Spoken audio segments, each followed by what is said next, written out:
우리가 이 같이 나눌 말씀을 읽은 말씀을 통해서 회복을 노래하라 라는 제목으로 같이 말씀을 나누려고 합니다.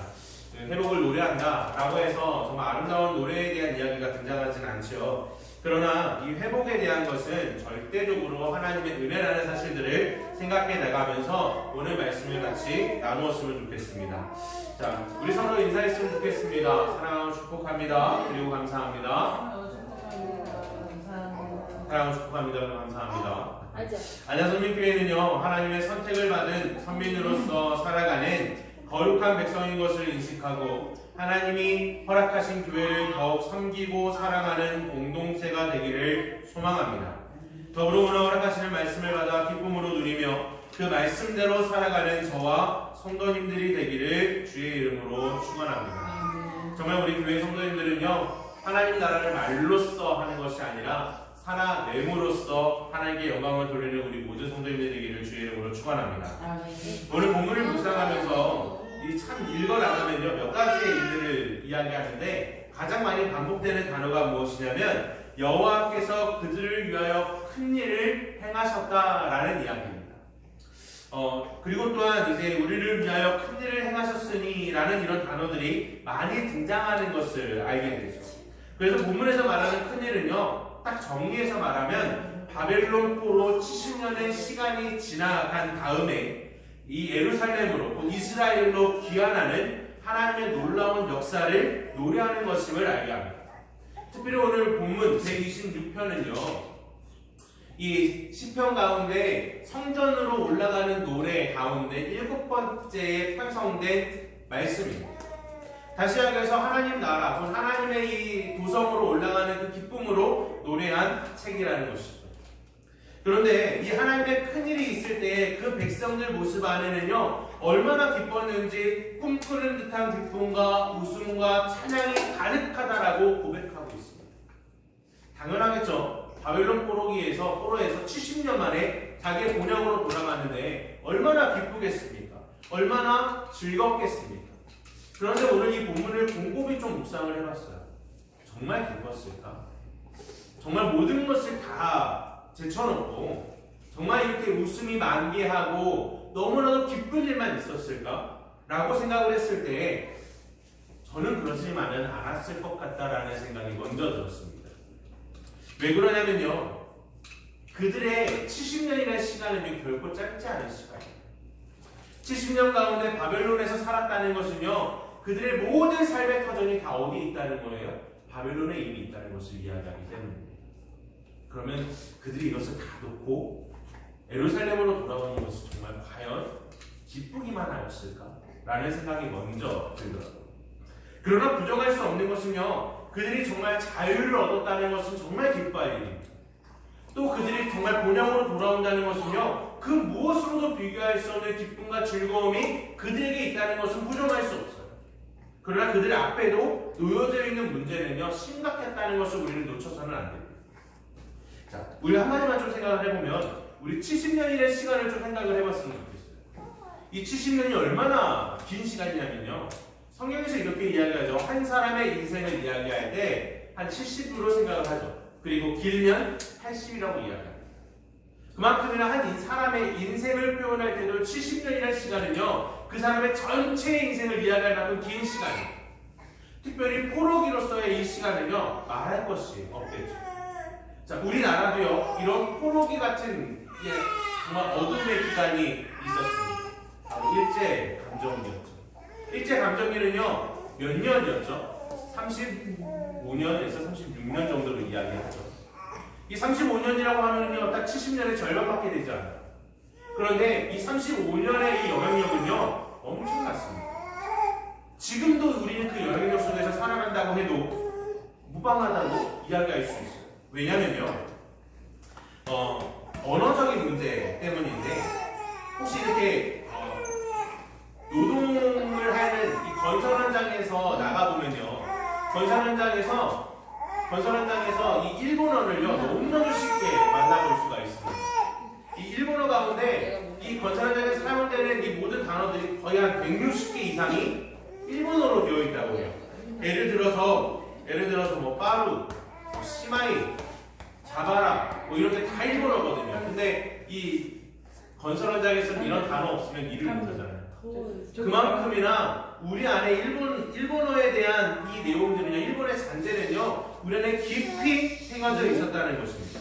또한 일상생활 안에도요, 이러한 일본어의 잔재, 또 일제 강점기의 잔재들은요, 너무나도 깊이 들어와 있는데, 우리 이런 말 많이 하죠. 간지난다. 이 간지, 일본어입니다. 가오를 세우다. 이 가오도 일본어고요. 또 우리 경의서가 아니라 심할서 쓴다고 하죠. 이 심할서도 일본어입니다. 그리고 뭐 뿜빠이, 무대뽀, 그리고 요즘 많이 쓰진 않지만 스매끼리라는 단어도 되게 많이 썼죠. 그리고 바케스도 저희 영어로도 일상적으로 쓰는 단어였습니다. 사실 바케스는 우리나라 말로 양동이잖아요. 그런데 양동이보다 먼저 나오는 말이 바케스예요. 그만큼이나 우리 입술에, 우리 언어에 이 일제 감정기의 영향력은요, 지금도 우리 안에 있다는 사실을 우리는 무시할 수가 없습니다. 다시 말해서 35년이라는 시간은요, 단순히 우리에게 일제에 의해서 압박당한 그 시간으로만 이야기하는 것이 아니라 이미 35년 동안 우리 안에 언어가, 또 우리 안에 문화가 자리 잡아버렸다는 사실들을 알게 한다는 것이죠. 단 35년도 이러한 영향력을 미칠 것인데, 특별히 일제감정기는요, 우리가 일본으로 끌려가서 포로기 생활을 한 것도 아니었어요. 바로 이 나라, 이 땅에서 포로의 생활을 했다라는 것을 우리는 기억해야 됩니다. 그런데 이스라엘 백성들은요, 일제감정기처럼 우리나라에서, 자기의 땅에서 포로기의 생활을 한 것도 아니고요, 심지어는 끌려가요. 바벨론 땅으로 끌려가서 70년의 시간을 지내고 돌아오는 것입니다. 그렇다면 자연스럽게 그들의 언어에는 히브리어가 익숙할까요? 아니면 바벨론어가 익숙할까요? 바벨론어가 훨씬 더 익숙할 거예요. 또한 그들이 비록 노예였을지라도 그들의 삶의 형태와 삶의 터전과 또는 그들의 재산과 그들의 모든 것을 소유하는 모든 것들은 다 어디에 있는 거예요? 바벨론에 있을 수밖에 없다는 거죠. 또한 이 바벨론은요, 좀 독특한 나라였는데, 어떤 나라였냐면 바벨론은 그 포로된 나라들의 문화도 인정을 했고요, 포로된 나라들의 종교도 인정을 해준 제국이었어요. 왜 그랬냐면 바벨론 앞에 무너진 아수르 때문이었습니다. 아수르의 정책은요, 모든 문화를 다 철폐하는 거였어요. 오직 자기들만의 문화, 자기들만의 종교만을 내세우다가 결국 다른 것들을 포용하지 못해서 망해버린 이 제국이 바로 아수르 제국이었거든요. 그래서 바벨론은 이 다른 모든 것들을 포용해 나가면서 자신들의 제국을 더욱더 펼치고 세워나갔던 제국이었습니다. 그렇기 때문에 자연스럽게 이 이스라엘 민족, 곧 예루살렘에서 끌려온 이스라엘 민족 안에서도 지혜롭고 뛰어난 자들을 각자의 자리에서 자기의 영향력을 끼칠 수 있었고, 비록 노예였지만 그들만의 삶의 터전이 있었고, 그들이 가지고 있었던 수많은 것들을 이야기할 수 있었다는 겁니다. 특별히 출애굽의 말씀을 읽어보면요, 출애굽 안에서 곧 포로의 생활을 가지고 있었지만 포로 안에서 누리고 있었던 것들이 있었다라고 그들은 토로하고 있습니다. 그만큼이나 바벨론이라는 그 문화 안에서 정말로 역사적으로 정말 꽃피었던 그 문화 안에서 살아갔던 이 이스라엘 백성들이 이 70년의 시간 동안 너무나도 익숙해지고 너무나도 그 안에서 벗어나기 싫어했을 만큼 자신의 모든 것이 그 땅에 있었다는 것을 생각해 본다면, 오늘 하나님의 은혜로 인하여서 지금 이제 돌아오는, 이 복귀되어지는, 다시 돌아오는 이 놀라운 회복의 역사가 있음에도 불구하고 그들의 마음에는 기쁨만이 있을 수만은 없을 것 같다라는 생각이 먼저 우리 안에 있게 되어진다는 것이죠. 더욱더 그럴 것이, 바벨론 땅은요, 참 위대하고 번성했고 화려했지만 그들이 돌아와야 될 예루살렘은요, 그 땅은 정말 희망이 없는 땅이었어요. 왜냐하면 70년 동안 땅이 경작되지 않았어요. 그냥 놀았어요. 작은 몇몇의 땅들만 경작이 됐지 거의 경작되지 않았어요. 그런 농사를 하신 분들은 알 거예요. 몇 년 땅이 놀면 그 땅은요 쓸 수가 없어. 다시 개간을 해야 되고 다시 그 개간을 통해서 다시 옥토한 같은 땅으로 만들어내요. 그렇다면 자연스럽게 그 땅에는요 소산을 얻을 수 없는 땅밖에 존재하지 않았다는 거죠. 또한 그들의 상징이었던 성전이 무너져 버렸고요. 그들을 보호할 수 있었던 성벽마저도 다 무너져 버린 상황이었다는 것입니다.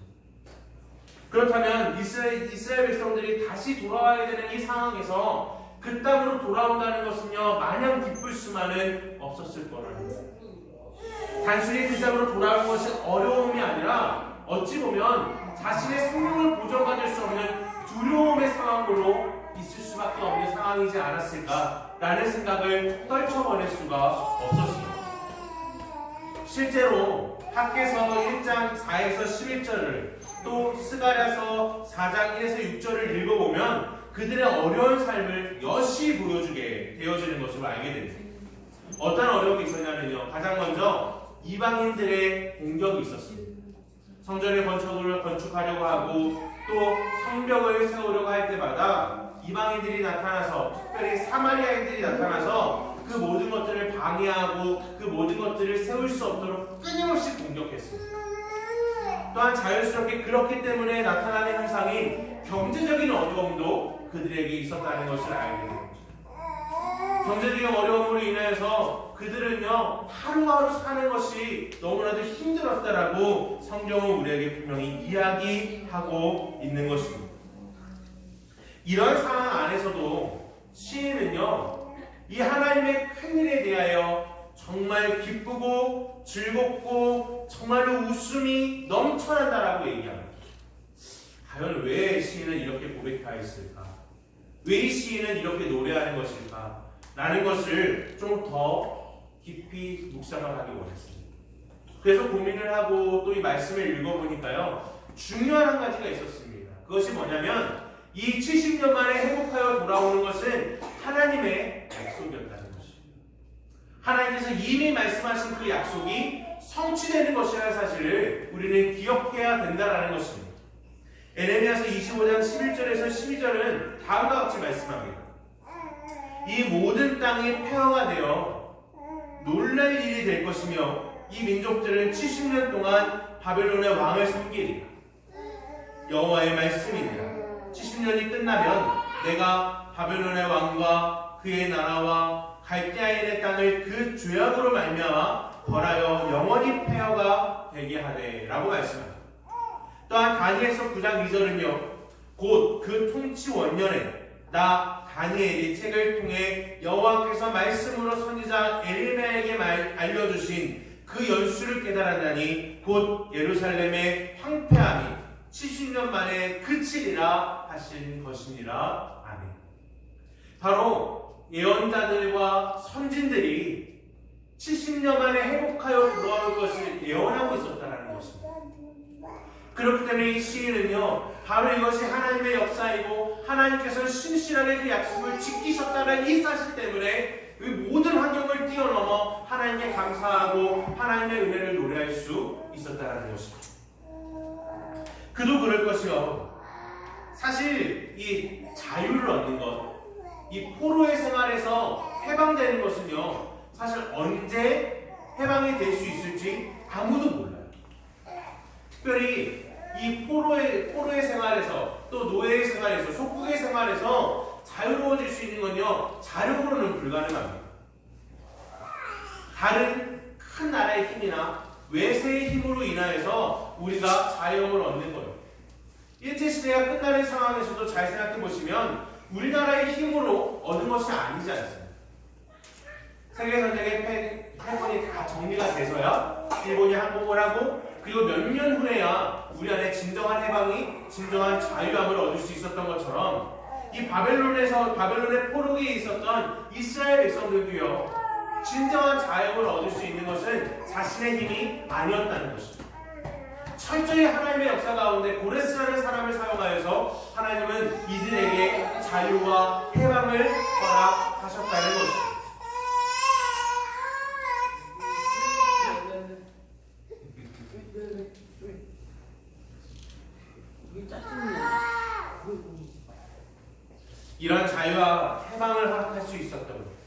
이 모든 것은요, 하나님께서 예언하신 그대로 이 모든 약속을 온전히 지키셨다는 것을 이 시인은 알고 믿었기에 모든 상황 속에서 기뻐하고 즐거워할 수 있었다는 것입니다. 그러면서 자신들의 삶의 고단함을요 벗어나기 위해서 시인은 다음과 같이 고백합니다. 시인이 이렇게 기뻐한다고 해서요 자신들에게 놓여진 삶이 너무나도 힘들고 어렵다는 모든 현실을 부정한 것이 아니에요. 그들은 시인은 4절을 통해 이렇게 고백합니다. 여호와여 우리의 포로를 남방 시내들 같이 돌려보내소서라고 말씀합니다. 또 이스라엘 백성들은 그 땅에 들어가면서 안전도 소망도 없어 보이는 그 땅에 돌아가면서도 그들이 고백하기를 뭐라고 고백하냐면요 2절의 말씀에 보면 이렇게 이야기합니다. 그때에 우리 입에는 웃음이 가득하고 우리 혀에는 찬양이 찼었도다. 그때에는 문 나라 가운데서 말하기를 여호와께서 그들을 위하여 큰 일을 행하셨다 하였도다 라고 분명히 말씀하고 있는 것입니다.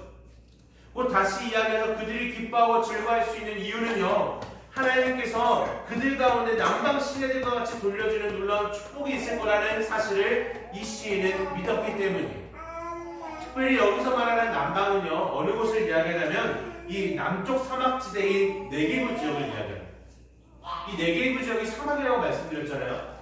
사막 안에는 당연히 뭐가 없겠죠. 물이 없어요. 시내가 흐를 수 없어요. 이스라엘 백성들 가운데 이스라엘 땅은요 건기와 우기가 정확하게 구분이 되는데 우기 때에는 이 사막에도요 정말로 꽃이 피어납니다. 그런데 건기 때에는요 정말 그 어떤 것도 바라볼 수 없는 것이 바로 이 네게브 지역. 다시 이야기해서 이 네게브 지역에 시내가 흐르게 되는 것은요 정말로 우기 하나님께서 이 물을 주시는 것, 비를 주시는 이때가 아니면 불가능하다는 것을 이야기합니다. 다시 이야기해서 이 시인은요 다시 하나님께 간구하는 거예요. 하나님께서 우리 가운데 놀라운 역사함을 통하여 70년 만에 이 해방과 자유함을 얻게 하셨다면 하나님의 놀라운 축복 가운데 이 네게브 지역에 우기가 되어서 시내가 흐르는 놀라운 하나님의 계획과 놀라운 하나님의 역사가 있어야만 가능하다는 것을 고백한 것이고 이 모든 것을 이루실 것에 대한 고백을 또 믿음을 신뢰를 하나님을 향하여 시인을 고백한 것이라는 것을 우리는 기억해야 된다는 것입니다. 다시 말해서요 시인은요 그들이 귀환하며 펼쳐질 상황을 절대로 모르는 것이 아니었어요. 땅도 경작하기 힘들고 자신들의 상징이고 중심이었던 성전은 파괴되었고 자신들을 보호해야 할 성벽도 무너져버린 상황에서 이방인들은 자신을 공격하고 핍박이 찾아오고 경제적인 어려움은 그들을 계속 압박하는 이런 압박함으로 버티는 것 자체도 힘든 그들의 상황 안에서 시인은요 하나님을 신뢰하고 하나님을 믿음으로 하나님 앞에 모든 것을 구한 것입니다. 하나님께서 이 어려운 상황 안에서도 하나님의 역사가 있을 것을 분명히 선언하였다는 것을 우리는 기억해야 되는 것입니다. 시인은 하나님께서 예언자들의 약속대로 70년 만에 그 포로 기간이 끝나고 다시 돌아오게 하시는 하나님이시라면 자신들의 문화와 삶의 터전과 모든 것이 있는 그 땅, 곧 바벨론 땅을 떠난다 할지라도 하나님은 자신을 보호하시고 입히시며 지켜주실 것을 온전히 믿고 신뢰하였다는 것입니다. 그렇기 때문에 기뻐할 수 있었던 것이고 그렇기 때문에 웃을 수 있고 하나님의 은혜를 노래할 수 있었다라고 성경은 이야기하는 것입니다.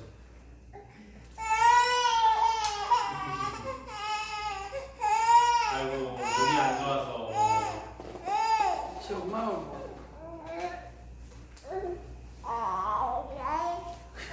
몸이 안 좋아서 그냥 다시 말씀드리지만 시인이 이렇게 기뻐할 수 있었던 이유는요 누구를 신뢰한 것이에요? 하나님을 신뢰한 거예요. 그 땅에 70년 만에 돌아왔을 때 땅도 경작하기 힘든 땅도 제대로 된 땅 하나 없는 상황이었고 성벽은 무너지고 성전은 타된 이 상황에서도 그가 온전히 기뻐할 수 있는 건 이 모든 걸 허락하실 분이 하나님이라는 사실 때문인 것입니다. 이것은 다만 여기서만 이야기되지 않아요. 창세기에 보면 하나님께서 아브라함이라는 사람을 부릅니다. 근데 이 아브라함 사람을 부를 때, 하나님에서 그를 부를 때에 사실 아브라함에게 있는 모든 삶의 터전은요, 그 하나님 땅에 있었어요. 그런데 하나님께서 그를 부를 때에, 하나님께서 정말로 아무것도 없는 그 땅으로 보내실 때에 아브라함은요, 그 하나님의 역사를 기대하고 소망하고 그 길을 떠납니다. 또 출굽의 역사를 바라볼 때에도요, 하나님께서 430년 동안 있었던 그 땅을 벗어나게 하시고 그 땅의 모든 것들 안에서 다 버리게 하고 하나님 앞에 나아갈 때에 하나님께서요, 그들 가운데 허락하셨던 놀라운 축복이 있음을 알게 되어집니다.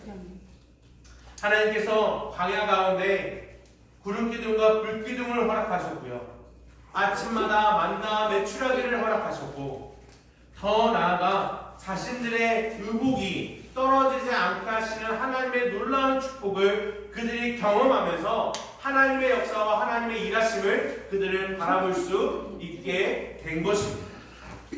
또한 이 시인은요, 이 모든 역사를 온전히 믿음으로 받아들였기 때문에 하나님의 감사함으로, 기쁨으로 이 모든 것들을 하나님께 내어 맡길 수 있게 되어졌을 것이라는 것입니다. 그러므로 시인은 하나님께서 은혜를 베푸실 것을 믿고 바라며 소망하기에 다음과 같이 고백합니다.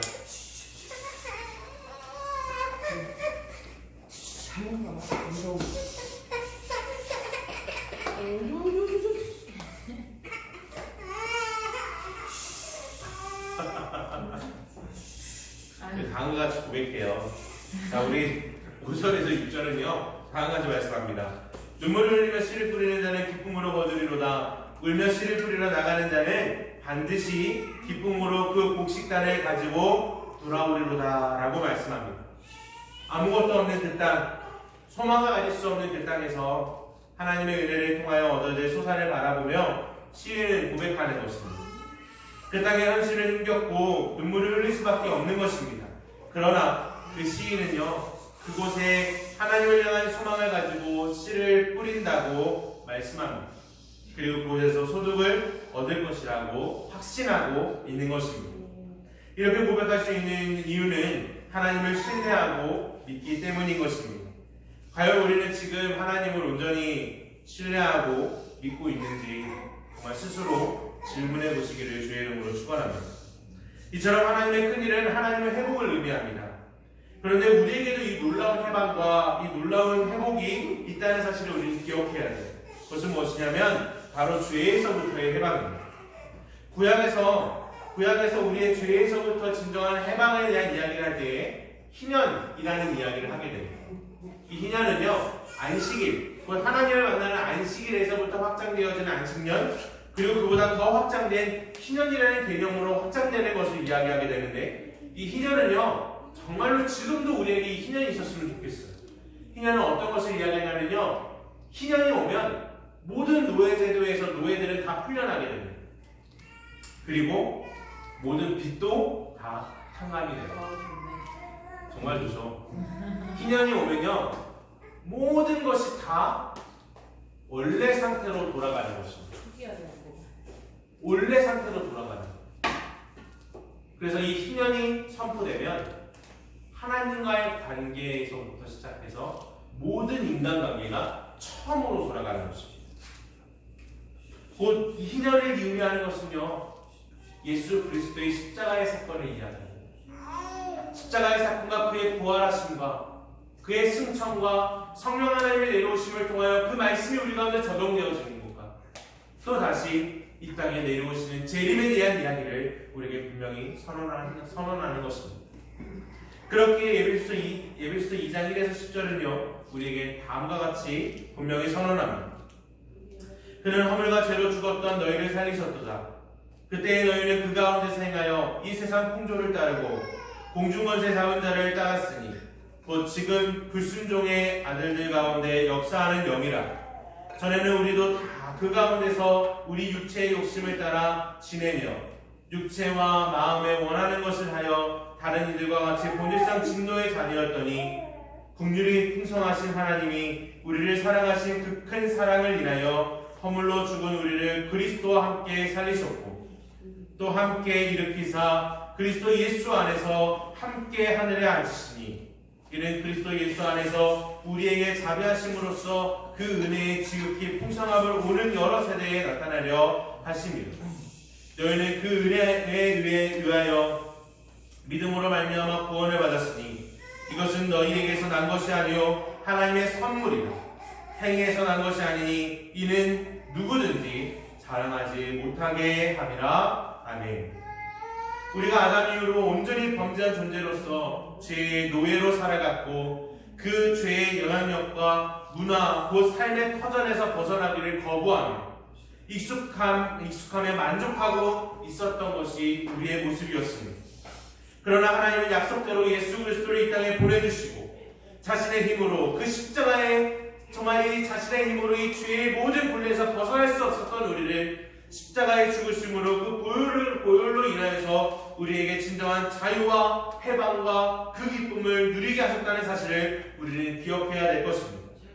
그러므로 말미암아서 이제는 하나님을 우리가 아버지라 부를 수 있고 그 믿음의 풍성함을 누리며 살아갈 수 있게 되는 것입니다.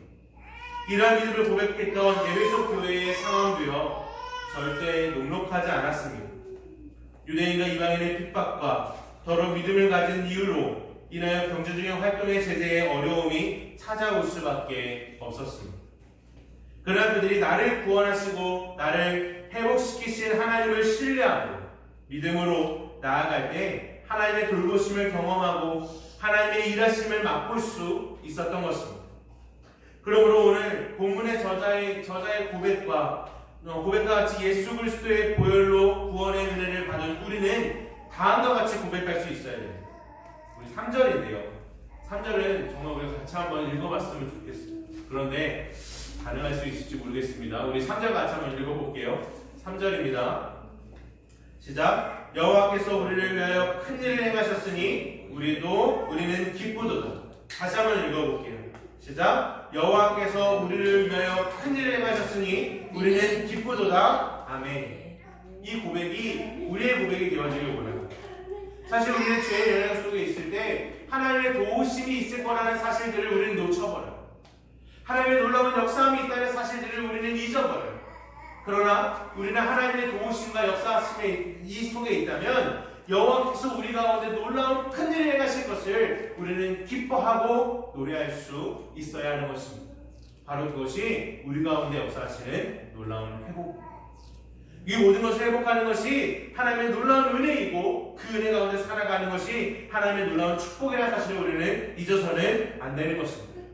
하나님의 약속대로 70년 만에 바벨론에서부터 자유를 주셨듯이 죄로 영원토록 종로를 탈 수밖에 없었던 우리를 우리 구주 예수 그리스도를 통하여 우리로 하여금 구원의 은혜를 경험하게 하신 하나님의 큰 일을 기대하고 소망하며 앞으로 놓여진 모든 문제와 어려움에도 이 큰 일을 행하신 하나님을 신뢰하고 믿음으로 두려움 없이 감당해 나가는 우리 모든 안양성민교회 모든 성도들 되기를 주의 이름으로 축원합니다.